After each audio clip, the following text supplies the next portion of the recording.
बिस्मिल्लाहिर्रहमानिर्रहीम। अस्सलाम वालेकुम नाज़रीन, आप यूट्यूब चैनल देख रहे हैं। मैं इमरान ख़ान हूँ। हुकूमत खुद परेशान हो गई है मोहसिन नकवी के अमरीकी दौरे को लेकर। यानी अब हुकूमती कैंप्स के अंदर खलबली मची हुई है। चंद लोग रब्ता कर रहे हैं मुस्लिम लीग नून के, और इस्लामाबाद के अंदर ये खबर अब गर्म होना शुरू हो गई है कि हुकूमत को इस बात की बेचैनी है कि मोहसिन नकवी का जो अमरीका का दौरा है इसका असल मकसद क्या है। देखें, हुकूमत पहले इससे ये तासुर ले रही थी कि शायद इमरान खान के खिलाफ वो वहाँ कोई कामयाबियाँ हासिल करेंगे, लेकिन जैसे जैसे मोहसिन नकवी को नाकामियाँ हो रही हैं उससे हुकूमत के खदशात बढ़ते जा रहे हैं, क्योंकि मोहसिन नकवी एक असेसमेंट भी लेकर आएंगे और वो असेसमेंट मोहसिन नकवी ने शेयर करनी है पाकिस्तान की एस्टेब्लिशमेंट के साथ। अगर तो मिशन ये था कि इमरान खान को वहाँ नुकसान पहुँचाना है या इंसानी हकूक़ की जो खिलाफ वर्जियाँ पाकिस्तान ने की हैं इन मामलात पर अमेरिका को मुतमईन करना है, तो फिर तो मोहसिन नकवी मुकम्मल तौर पे नाकाम रहे हैं। लोग मोहसिन नकवी की कारकर्दगी पे और उसकी सलाहियत पे सवाल उठा रहे हैं, बल्कि यहाँ तक कहा जा रहा है कि अगर उस्मान बुज़दार को भेज दिया जाता है अमेरिका में तो शायद वो अपनी सियासत से, अपनी समझदारी से मोहसिन नकवी से कुछ ज़्यादा अचीव कर लेते। लेकिन मोहसिन नकवी एक्चुअली अचीव कर नहीं सके, और ये बड़ी शर्मिंदगी की बायस है पाकिस्तान की एस्टेब्लिशमेंट के लिए कि उनका सबसे जो बेहतर मोहरा है वो वहाँ पर नाकारा साबित हुआ है। ख्वाजा आसिफ से जब सहाफ़ियों ने पूछा तो वो उस सवाल के पहले हिस्से पर ही बौखला गए थे। फिर अपने आप को उन्होंने संभाला और संभाल कर फिर इसका जवाब देने की कोशिश की कि देखें जी, वो तो वज़ीर दिफा का भी काम होता है, दाखिला का भी होता है, खारजा का भी होता है, तो सबको अपने अपने कामों के लिए अमेरिका जाना पड़ता है। लेकिन ये सब जानते हैं कि मोहसिन नकवी का जो मिशन था वो ये था कि किसी तरह वो डोनाल्ड ट्रंप के करीब पहुँचें, उनकी टीम के करीब पहुँचें। देखिए, CIA के करीब पहुँचना उनके लिए मुश्किल नहीं होगा। CIA के साथ पाकिस्तान की जो मिलिट्री एस्टेब्लिशमेंट है उनके राब्ते ठीक रहते हैं, और मोहसिन नकवी मिलिट्री एस्टेब्लिशमेंट के बंदे हैं और ये एक राब्ता कार के तौर पे भी काम करते रहते हैं, चाहे सियासी जमातों के बीच में हो चाहे कहीं और हो। तो वो मुश्किल नहीं था, वो तो मामला ये कर सकते हैं। लेकिन असल मामला ये है कि डोनाल्ड ट्रंप ने तो CIA को दीवार के साथ लगाया हुआ है। यानी अमेरिका की वो एस्टेब्लिशमेंट जिससे हमेशा पाकिस्तानी एस्टेब्लिशमेंट मदद मांगती थी, अब जब ये अमेरिकन एस्टेब्लिशमेंट से मदद मांगेंगे डोनाल्ड ट्रंप के खिलाफ, तो वो इनको पहले तो ये बताएंगे जनाब वो तो हमारा अपना बचना मुश्किल हुआ है, हम आपको कैसे बचें, यानी आपके लिए हम कुछ नहीं कर सकते क्योंकि हम खुद मुसीबत में हैं। डोनाल्ड ट्रंप एक बिल्कुल डिफरेंट मूड के साथ आया, उसकी टीम भी बड़ी अग्रेसिव है।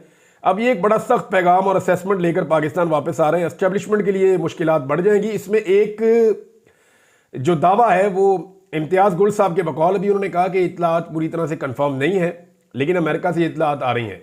देखिए, मेरे पास जो इतला है वो तो ये है कि ये ख्वाहिश है ओवरसीज़ पाकिस्तानियों की, और उसके अलावा बहुत सारे अमेरिकन की और मगरबी ममालिक की, और जो लोग भी इंसानी हकूक़ की खिलाफ वर्जियों के ऊपर परेशान होते हैं या जिन्हें तकलीफ़ होती है, या जो इंसानी हकूक़ के लिए आवाज़ उठाते हैं या जमहूरियत के लिए आवाज़ उठाते हैं, आज़ादी इज़हार राय के लिए, वो तमाम लोग परेशान तो हैं और वो ये चाहते हैं कि पाबंदियाँ लगें पाकिस्तान के अंदर चंद मखसूस शख्सियात के ऊपर जिन्होंने गुज़िश्ता 2.5-3 साल के अंदर तबाही फेर कर रखी है। बाकायदा रिपोर्टें शाया हो गई हैं कि पाकिस्तान के मीडिया को किस तरीके से हैंडल किया गया, पाकिस्तान के मीडिया को किस तरीके से जिच किया गया गुज़िश्ता 2.5-3 साल में, और कंट्रोल किया गया, पूरी तरह रिमोट कंट्रोल से कंट्रोल किया गया। अभी ये इतला पूरी तरह से कन्फर्म नहीं है इम्तियाज़ गुल साहब के बकौल, लेकिन वो ये कहते हैं कि अमेरिका में ये फैसला हो चुका है और कुछ फहरिस्त मौजूद है कि जिसमें 2 दर्जन के करीब पाकिस्तानी हाई ऑफिशियल्स हैं एस्टेब्लिशमेंट और हुकूमत के, और उनके ऊपर पाबंदियाँ लग सकती हैं। ये बाकायदा लिस्टें बनाई हुई हैं ओवरसीज़ पाकिस्तानियों ने। इसमें साबिक आर्मी चीफ हैं, मौजूदा आर्मी चीफ हैं, साबिक DGI मौजूदा DGI उन्होंने डाले हुए हैं। उन्होंने वज़ीर आज़म डाला हुआ है, निगरान वज़ीर आज़म डाला हुआ है, मोहसिन नकवी का नाम डाला हुआ है, उसमें वज़ीर इत्तलाआत का नाम डाला हुआ है, वज़ीर दिफा का नाम डाला हुआ है, IGs हैं 2 जिनका नाम डाला हुआ है, फिर 1-2 DIGs हैं जिनके नाम डाले हुए हैं जो बड़े पेश थे, कुछ ब्यूरोक्रेट्स हैं उनके नाम डाले हुए हैं, काजी फायद ईसा का नाम है उसके अंदर, और गालिबन आमिर फारूक साहब का, और पता नहीं किन किसी का नाम उन्होंने डाला। वो एक लंबी लिस्ट, वो 2-3 लिस्टें हैं जो गर्दिश कर रही हैं, और कोशिश ये की जा रही है कि अमेरिका में कोई कानून साजी करवाकर इन लोगों के ऊपर पाबंदी लगवाई जाए, और ना सिर्फ अमेरिका में लगवाई जाए बल्कि पूरे यूरोप में लगवाई जाए। अब इस मामले से अगर बचना है तो मोहसिन नकवी साहब आकर बताएंगे कि वो बचना कैसे है। वो बताएंगे कि हमारे पास कितना वक्त है पाकिस्तान के पास, और कितनी जल्दी इंसानी हकूक़ के मामलात को और बाकी चीज़ों को ठीक करना पड़ेगा, क्योंकि उसके बाद एकदम से चीज़ें जो है वो कंट्रोल से बाहर चली जाएंगी। पाकिस्तानी मीडिया में पूरी तरह से ब्लैकआउट किया गया कांग्रेशनल ब्रीफिंग का, लेकिन बिलाखिर डॉन ने हिम्मत की और डॉन अंग्रेजी अखबार ने इसको रिपोर्ट कर दिया है। डॉन अखबार के मुताबिक अमरीकी कानून साजों ने और इंसानी हकूक की तंजीमों ने नई कांग्रेस पर जोर दिया है कि वो पाकिस्तान में फौजी अदालतों में सिविलियंस के ट्रायल के खिलाफ ठोस इकदाम इख्तियार करे और पीटीआई को निशाना बनाने वाले गैर जमहूरी इकदाम को वापस लेने का मुतालबा करे, कत्लेआम की तहकीकात की जाए। और ये पाकिस्तान तहरीक इंसाफ की या ओवरसीज पाकिस्तानियों की एक काविश है और ये ट्रंप हुकूमत बनने के बाद पहली एक्टिविटी हुई है। अब इसको पाकिस्तान में डॉन ने रिपोर्ट किया है। मैं उम्मीद करता हूं पाकिस्तान का बाकी मीडिया भी इसको रिपोर्ट करेगा। देखें, अब ऐसा नहीं हो सकता कि आप आंखें बंद कर दें और आप खतरे से बच जाएं। यानी कबूतर जब बिल्ली को देखता है तो वो आंखें बंद कर लेता है। शायद कबूतर को लगता है कि इस तरह बिल्ली भी उसको नहीं देख रही, लेकिन होता यह है कि बिलाखिर बिल्ली जो है वो कबूतर को खा जाती है। तो इससे पहले कि बिल्ली कबूतर को खा जाए, कबूतर को आंखें खोलनी चाहिए। और हम कबूतर नहीं है, हम एक नेशन है, एक मुल्क है, लिहाजा थोड़े होश के नाखून लेने चाहिए। चीनी सरमायाकारों की गुज़िश्ता एक हफ्ते में दूसरी शिकायत नाजरीन सामने आई है। एक शिकायत उन्होंने ब्यूरोक्रेट के खिलाफ की कि वो मुझे कहता है कि अगर ठेके चाहिए और काम आपने यहाँ पे करना है तो आप जनाब मुझे बुर्ज खलीफा के अंदर अपार्टमेंट लेके दें। पहली तो ये ख्वाहिश सामने आई, उन्होंने लेटर लिख दिया नैब को। अब सिंध हाई कोर्ट से रुजू किया है चीनी सरमायाकारों ने। उन्होंने बताया जी कि सिंध की पुलिस हमसे रिश्वत मांगती है और हमें तंग करती है। वो कहते हैं जी जैसे ही हम एयरपोर्ट से निकलते हैं वैसे ही काम शुरू हो जाता है और सिंध पुलिस हमें परेशान करती है। अब एक तरफ ये दावा किया जाता है कि सरमायाकारी पाकिस्तान में आएगी, वो साथ ही ये भी कह रहे हैं कि जी ठीक है, अगर यही हालात रहेंगे तो फिर हम पाकिस्तान छोड़कर चले जाएंगे और हम वापस जाकर अपने मुल्क में अपना सरमाया ले जाएंगे। एक तो पाकिस्तान में सरमायाकार आ कोई नहीं रहा, अल्लाह अल्लाह करके कुछ चाइनीज आते हैं, वो पैसा वैसा लाते हैं कुछ यहाँ पैसा कमाने के लिए, तो उन्हें यहाँ परेशान किया जाता है। अब एक और काम जो है वो सोने पे सुहागा, वो मैंने आपको बताया था ना पिछले दिनों, वो मोहसिन नकवी ने कर दिया। मोहसिन नकवी को किसी ने कहा जनाब ये लोग हैं, ये आपको गोरों के साथ मुलाकातें करवा सकते हैं, इनकी चिट्टी चमड़ी है तो इनके साथ आप जो है वो तस्वीर बना लें वाइट स्किन वाले लोगों के साथ। तो इन्होंने टाइयाँ शाइयाँ लगाई होंगी तो आपका जरा प्रोफाइल ऊपर चला जाएगा कि गोरे भी आपसे मिल रहे हैं। तो मोहसिन नकवी को एक ऐसे प्रोग्राम में ले गए जो एंटी चाइना प्रोग्राम था, यानी वहां पे वो चाइनीज के सख्त खिलाफ है। मैंने आपको वो तंजीम का नाम भी बताया था कि किस तरीके से वो चाइना को टारगेट करते हैं। अब जनाब जब वो मामला बाहर निकला तो उसके बाद अब सफाइयां दे रहे हैं पाकिस्तानी। अब पाकिस्तान की गवर्नमेंट सफाइयां दे रही है कि जनाब वो गलती से चले गए थे मोहसिन नकवी उस प्रोग्राम में, गलती से नहीं गए थे, फ्रस्ट्रेशन उनको वहां ले गई थी।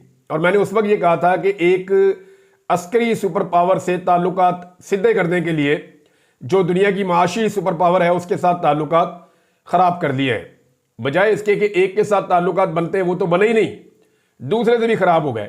एक बड़ी जबरदस्त मिसाल होती थी उर्दू में, बल्कि अभी भी लोग देते हैं कि खाया पिया कुछ नहीं, गिलास तोड़ा 12 ने। उस वक्त 12 ने का गिलास होता था कि होटल में आए गिलास टूट गया, कुछ भी खाया पिया नहीं, 12 ने देने पड़ गए उन्हें। तो यही काम हुआ मोहसिन नकवी के साथ। वहां गए जाके एंटी चाइना इजलास के अंदर शरीक हो गए कि शायद मैं अमेरिका के साथ कोई ताल्लुकात बना लूंगा, मैं ये शो करूंगा कि वी आर एंटी चाइना और ये लोग हमें कोई मदद करेंगे। तो किसी ने मदद भी नहीं की, किसी ने घास भी नहीं डाली।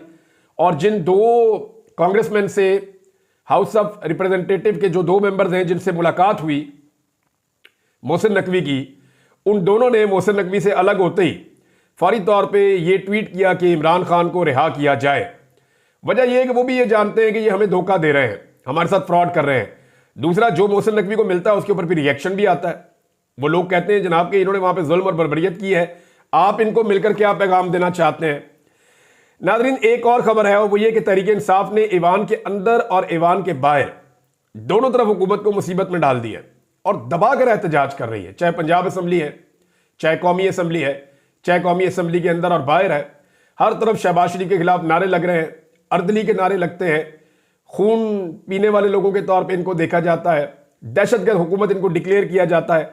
तो दबाकर पाकिस्तान तहरीक इंसाफ एहतजाज कर रही है। स्पीकर ने मुज़ाकराती कमेटियों को 28 जनवरी को बुलाया है। हालांकि पाकिस्तान तहरीक इंसाफ ने मुज़ाकरात 1 हफ्ता मुकम्मल होने पर ख़त्म कर दिए थे। तहरीक इंसाफ ने 7 वर्किंग डेज का टाइम दिया था हुकूमत को कि 7 दिनों के अंदर आप हमें बताएं कि आप कमीशन बना रहे हैं या नहीं बना रहे। अगर आप बना रहे हैं तो हम चौथी मुलाकात के लिए बैठेंगे, अगर आप नहीं बना रहे तो हम चौथी मुलाकात के लिए नहीं बैठेंगे। 1 हफ्ते का टाइम था, तो 1 हफ्ते के बाद इमरान खान साहब ने मुज़ाकरात कर दिए खत्म। अब हुकूमत को मुसीबत पड़ गई है। हुकूमत को यह लगता था कि शायद पाकिस्तान तहरीक इंसाफ पीछे नहीं हटेगी, लेकिन तहरीक इंसाफ ने मुज़ाकरात खत्म कर दिए। उन्हें परवाह ही नहीं है इस बात की, और वो ये कहते हैं कि हमारे मुतालबात मानो, जो कि जायज़ है उन्हें लगता है। अगर मानोगे तो ठीक है, नहीं मानोगे तो हम मुज़ाकरात नहीं करते। अब स्पीकर ने 28 जनवरी को मुज़ाकराती कमेटियों को बुलवाया है। यानी उन्होंने कहा जी अपोजिशन भी आ जाए और हुकूमत की मुज़ाकराती कमेटी भी आ जाए, 28 जनवरी को आ जाए।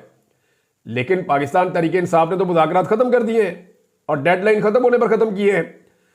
लेकिन फिर भी बैरिस्टर गौहर खान ने एक स्टेटमेंट दिया। उन्होंने कहा जी हुकूमत कमीशन बनाने का ऐलान अगर कर दे तो मुज़ाकरात की बहाली पर हम गौर करेंगे।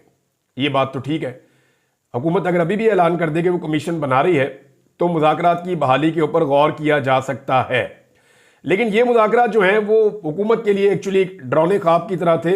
हुकूमत इसको पसंद नहीं कर रही थी बिल्कुल भी इन मुज़ाकरात को, क्योंकि उनको इस बात का आइडिया था कि पाकिस्तान तहरीक इंसाफ जो भी मांग रही है उसमें से कुछ भी अगर पाकिस्तान तहरीक इंसाफ को दिया गया तो ये हुकूमत के खाते में से जाएगा। दूसरी तरफ जो जमहूरियत का चैंपियन है बिलावल जरदारी, वो फिर से जजेस के ऊपर उन्होंने शुरू कर दिया अटैक करना। हालांकि अदालत के अंदर एक बड़ा संजीदा मसला पैदा हो गया है इनकी एक भोंडी किस्म की आईनी तरमीम के बाद। इन्होंने सुप्रीम कोर्ट ऑफ पाकिस्तान का सारा स्ट्रक्चर तब्दील करके रख दिया है। जजों से उनके इख्तियारात वापस ले लिए हैं, अदलिया की स्पेस चली गई है। चंद जजेस जो है उन्होंने पूरे के पूरे सिस्टम को यरगमाल बना लिया है, और वो जजेस जो है वो हुकूमत के बहुत करीबी हैं या हुकूमत के चुने हुए जजेस हैं। अब ऐसी सूरत हाल में जब जजेस अपनी स्पेस वापस लेना चाहते हैं तो बिलावल ने इसको अटैक करार दे दिया है। जनाब जमहूरियत के ऊपर हमला हो रहा है, हमने ये आईनी तरमीम की थी, हम ही वापस लेंगे। तो बिलावल साहब जैसे आपने ये आईनी तरमीम की थी ब्रूट मेजॉरिटी और डंडे वाली जमहूरियत से, बंदे मारने के बाद, औरतों और बच्चों को अगवा करने के बाद और उनके नाखून खींचने के बाद, उन पर टॉर्चर करने के बाद, एमएनएस को और सेनेटर्स को अगवा करने के बाद, कौमी असम्बली और पार्लियामेंट लॉजेस के अंदर नामालूम अफराद की तरफ से शबखून मारने के बाद, वहां से बंदे गिरफ्तार करने के बाद, अगर आपने ये आइन साजी की थी या आइन में तरमीम की थी तो इससे बुरी आइन में तरमीम या इससे बड़ा गुनाह कोई हो नहीं सकता जो आपने किया है। पूरे के पूरे सुप्रीम कोर्ट का हुलिया बिगाड़ कर रख दिया है। अब जजेस तंग हो रहे हैं, वो ये कहते हैं ये तो वो अदालत ही नहीं है जो अदालत होती है। पूरी दुनिया में ऐसी अदालत नहीं है जैसी अब पाकिस्तान में सुप्रीम कोर्ट है। अब वो उसको ठीक करना चाहते हैं तो इन्होंने जनाब जमहूरियत का राग अलापना शुरू कर दिया है। गिलानी साहब कहते हैं जी, यूसुफ रज़ा गिलानी साहब, कि इजाज चौधरी के प्रोडक्शन ऑर्डर मैंने जारी किए, जब तक इजाज चौधरी के प्रोडक्शन ऑर्डर पे अमल दरामद नहीं होता मैं इजलास की सदारत नहीं करूंगा। और चेयरमैन सेनेट ने बाइकआउट कर दिया सेनेट के इजलास का कि जी मैं सदारत ही नहीं करूंगा। इतना कमजोर और बुज़दिल आदमी अपने अपनी जिंदगी में कभी देखा है? यार आप चेयरमैन सेनेट हैं, गिलानी साहब आकर बैठे, अपनी ताकत को इस्तेमाल करें, अपनी सेनेट के अंदर आकर बैठे, अपने सेनेटर्स को अपने साथ खड़ा करें। अगर आपकी बात नहीं मानी जाती तो आप निकलकर सेनेट के बाहर धरना दे दें और आप ये कहें कि जब तक के मेरे प्रोडक्शन ऑर्डर के ऊपर जारी नहीं होगा, अमल दरामद नहीं होगा, सेनेट के अंदर कोई भी नहीं जाएगा। भाई कोई तरीकाकार इख्तियार करें ना, अपनी ताकत शो करें आप। ये तो बहुत कमजोरी, और कमजोरी मैं जानता हूं क्यों है। देखिए इसको इज्जत बेइज्जती का मसला गिलानी साहब नहीं बना सकते। गिलानी साहब की फैमिली के ऊपर बहुत नवाजिशें की गई हैं, सारे खानदान को तो लाके असेंबलियों में बिठा दिया है और झूठे वोटों की बुनियाद के ऊपर यूसुफ रज़ा गिलानी साहब को चेयरमैन सेनेट भी बना दिया है। अब इतना बेइख्तियार चेयरमैन सेनेट तो हो नहीं सकता। यह सिर्फ और सिर्फ गोंगलुओं से मट्टी झाड़ी जा रही है। इस तरह घर में बैठ जाना, यह रविश तो बेनजीर की नहीं थी। जुल्फकार अली भुट्टो और बेनजीर भुट्टो की सियासत तो यह नहीं थी। मेरे ख्याल में गिलानी साहब यह एहतजाज किसी और मकसद के लिए कर रहे हैं, या वो हुकूमत से कुछ हासिल करना चाहते हैं। इजाज चौधरी तो बहाना है, कोई और मकसद निशाना है, मुझे तो बज़ाहिर ऐसा ही लगता है। साथ ही साथ जनाब स्पीकर कौमी असम्बली को पाकिस्तान तहरीक इंसाफ ने यह क्लेम किया है कि हमने 70 के करीब अपने अरकान की ऐसी फहरिस्त जो है वो मुहैया की है। स्पीकर को हमने एक लिस्ट दी है 70 के करीब अरकान असम्बली की जिनके ऊपर जिस्मानी तशद्दुद हुआ है और उनके जिस्मों के ऊपर तशद्दुद के निशान भी थे। बाकायदा सबूतों के साथ वो कहते जी हमारे पास सारी चीजें मौजूद हैं। साहबजादा हामिद रजा साहब ने यह क्लेम किया और उन्होंने कहा जी कि 70 से जायद अरकान असम्बली पर जिस्मानी तशद्दुद की तफसीलात स्पीकर कौमी असम्बली को हमारी जानिब से फराहम की गई हैं। शदीद नुकसान उठाने के बावजूद आज भी पाकिस्तान तहरीक इंसाफ के लोग खड़े हैं। हसान नियाज़ी जिसके बारे में मरियम नवाज बहुत क्लेम कर रही थी कि उसकी वालदा परेशान है, वालिद परेशान है, तो ये हो जाएगा तो वो हो जाएगा। हसन न्याजी और हैदर मजीद से मुलाकात की है पाकिस्तान तहरीक इंसाफ के वकला ने जाकर। पहले मौका ही नहीं मिल रहा था, फिर खदीजा सिद्दीकी साहबा हैं, कुछ और वकला हैं, उन लोगों को मौका मिला, वो जाकर हसन न्याजी को मिले, मिलकर बाहर निकले और निकल कर उन्होंने बताया। तो हसन न्याजी का और हैदर मजीद का जो कहना था वो ये था कि लोगों को हम कहते हैं कि डटे हैं, 10 साल की हमें सज़ा हुई है, ये सज़ा कम है, अगर हमें 100 साल की भी सज़ा हो तो इमरान खान और हक का साथ हम कभी ना छोड़ते। ये जनाब इनका मौक़िफ़ है। अब आप अंदाज़ा कर लें कि पाकिस्तान तहरीक इंसाफ कहाँ खड़ी है। ये जेल के अंदर खड़े हुए बंदे नहीं टूट रहे, तो जो बंदे जेल के बाहर हैं वो कैसे टूट सकते हैं। नाज़रीन, चेयरमैन पब्लिक अकाउंट कमेटी के लिए जो नाम दिए गए थे उनमें जो नाम फाइनल हुआ है वो जुनैद अकबर साहब का है। जुनैद अकबर साहब इमरान खान साहब के पुराने साथी हैं। हाँ, ये ज़रूर है कि गंडापुर ग्रुप से उनकी एक थोड़ा डिस्टेंस है और उसके रीज़न्स हैं क्योंकि पार्टी के अंदर होती हैं बाज़ औक़ात ऐसी डिविजन्स, और ये बाज़ औक़ात जानबूझकर क्रिएट की जाती हैं, बाज़ औक़ात इसकी वजूहात होती हैं। तो इसकी वजूहात हैं, ये डिफरेंस है, कोई माने या ना माने, लेकिन ये जुनैद अकबर की एक बड़ी कामयाबी है कि इमरान खान साहब ने उन पर ट्रस्ट किया जेल में बैठकर। हालांकि उन्हें मिलने की इजाज़त नहीं दी जा रही थी, उन्हें मौका नहीं मिल रहा था अपनी बात इमरान खान साहब तक पहुंचाने का, लेकिन बहरहाल बात उनकी इमरान खान साहब तक पहुंची और मेरी इत्तला के मुताबिक इमरान खान साहब तक जो बात पहुंची है वो गुज़िश्ता चंद दिनों में पहुंची है, और वो जिस सोर्स से पहुंची है उस सोर्स के भी बहुत ज़्यादा खिलाफ काम किया गया है पाकिस्तान में। मैं इससे ज़्यादा कहना नहीं चाहता, एक पार्टी का अंदरूनी मामला है, लेकिन मामला बड़ा सीधा सीधा है कि जुनैद अकबर साहब के चेयरमैन पब्लिक अकाउंट कमेटी बन जाने से कुछ लोग ज़्यादा खुश नहीं होंगे। एक खबर और नाज़रीन, ये जो पीका का जो कानून बनाया गया है इसकी सिंपल डेफिनेशन ये है कि कोई खबर सही हो या गलत हो, अगर हुकूमत को या एस्टेब्लिशमेंट को पसंद नहीं आई वो खबर तो बंदा अंदर। मैं बिल्कुल आपको सिंपल करके बता रहा हूं, कोई खबर सच्ची हो, कोई खबर झूठी हो, कोई खबर दुरुस्त निकले, कोई खबर गलत निकले, इसका कोई ताल्लुक नहीं है। बंदा पसंद नहीं है या बंदे की खबर पसंद नहीं है एस्टेब्लिशमेंट को या हुकूमत को, तो बंदा अंदर। अब इसके लिए कोई वजह देने की जरूरत नहीं है, नए कानून के तहत इतनी ताकत हासिल कर ली है इस निजाम ने और एक नया सिस्टम बना रहे हैं। अब पीका एक्ट के खिलाफ सहाफियों ने और अपोजिशन ने एहतजाज किया, सहाफी फिर निकले एहतजाज करने के लिए, अपोजिशन भी उनके साथ जुड़ गई एहतजाज करने के लिए। इससे पहले जब पीटीआई के दौर के अंदर कवानीन मीडिया के खिलाफ बन रहे थे तो उस वक्त की अपोजिशन निकली और उन्होंने सहाफियों के साथ मिलकर एहतजाज किया, और आज वही पीटीआई जो है वो सहाफियों के साथ मिलकर एहतजाज कर रही है। लेकिन जब भी कोई हुकूमत में आता है वो भूल क्यों जाता है। आज जो हुकूमत है उसे ये लगता है कि इस कानून से सिर्फ पीटीआई वालों को मार पड़ेगी, बल्कि जो अपोजिशन है वो भी ये समझती है कि खाली पीटीआई को मार पड़ दी है तो बोलने की जरूरत क्या है। लेकिन मजे की बात यह है कि वक्त बदलेगा और यही डंडा उनके अपने सर पे पड़ेगा। पंजाब में और सिंध के अंदर जो जुल्म और बर्बरियत की मिसालें कायम हो रही हैं वो आप सबके सामने है। नवाब शाह में पाकिस्तान तहरीक इंसाफ ने एक बड़ा एहतजाजी मुजाहरा किया और पुलिस ने उसके ऊपर धावा बोल दिया और फिर गिरफ्तारियां कर ली।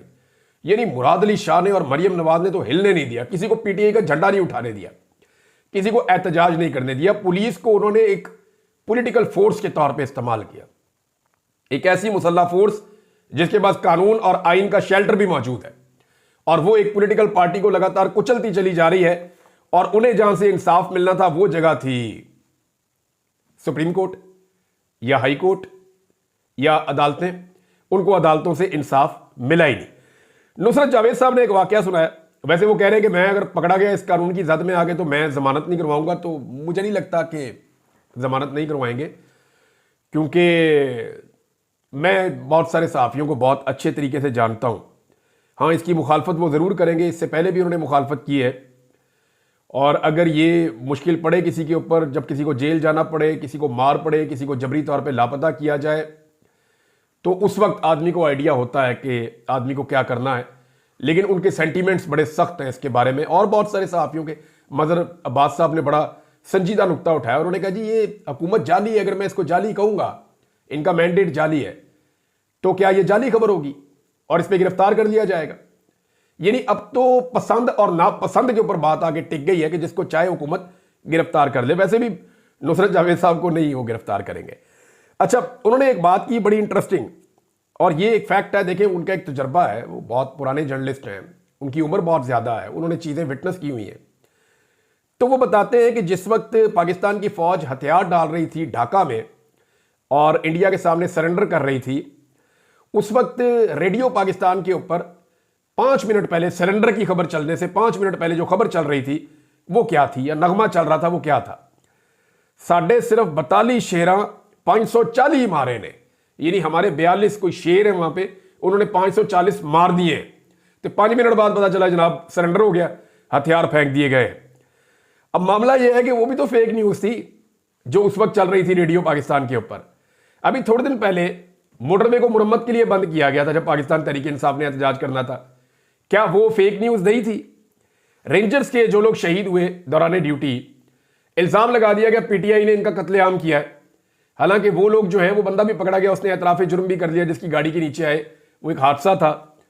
तो वो क्या फेक न्यूज नहीं थी? और अभी तक उसको फैलाया जा रहा है। कई लोग कहते हैं गोली नहीं चली, क्या वो फेक न्यूज नहीं थी? कई लोग कहते हैं एक बंदा नहीं मरा, क्या वो फेक न्यूज नहीं थी? कई लोग कहते हैं वह हथियार ही नहीं था, क्या वो फेक न्यूज नहीं थी? तो फेक न्यूज का एक भरमार है। अगर एक आधी फेक न्यूज आती है अपोजिशन की तरफ से, तो इस वक्त जो हुकूमत और एस्टेब्लिशमेंट या उनके टाउट्स हैं उनकी तरफ से 1 दर्जन फेक न्यूज आती हैं, लेकिन एक्शन उसी के खिलाफ होगा जिसकी शक्ल या बात इस वक्त पसंद नहीं आ रही। ये सारों को डंडे पड़ेंगे, याद रखिएगा, एक एक करके सबकी भारी। अब तक के लिए इतना ही, अपना ख्याल रखिएगा, अपने चैनल का भी। अल्लाह हाफिज़।